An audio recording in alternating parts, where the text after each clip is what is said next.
দিনটা ছিল 19শে মার্চ। আর আজ সকাল সকাল ঘুম থেকে উঠেছি, কারণ কাল রাতে অনেক বৃষ্টি হয়েছিল।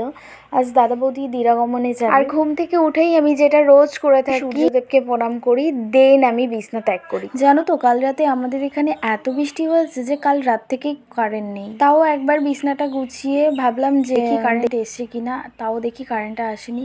তো যাই হোক, আমি ভালো করে বিছনাটা ঝেড়ে নিচ্ছি। তারপর আমি বাথরুমে চলে আসি। বাথরুমে এসে এখন মুখ টুক ধুয়ে নেবো আগে, তারপর ব্রাশ করব। তারপর রান্নাঘরে এসে দেখি মা এখানে লুচি আর আলুর তরকারি করেছে। আর আমার এসব ভালো লাগে না, তাই আমি এখানে চা নিয়ে দাদা বৌদির ঘরে যাচ্ছিলাম ওপরে। এখানে এসে দেখি বিয়ার বেয়ান এসছে। দেন এখানে কয়েকটা বিছনা চাদর ছিল, সেগুলো আমি একটু কেচে নিয়েছিলাম।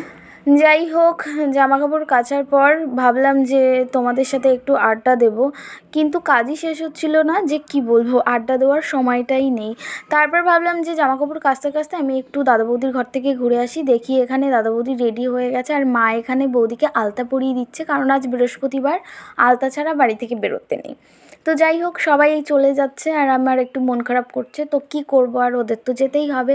আমাকেও বারবার বলেছিল যাওয়ার কথা, কিন্তু আমি যাইনি। আমি বলেছি পরে আমি, মা, বাবা সবাই একসাথে যাব। তো আজকের মতো এই পর্যন্তই, টাটা।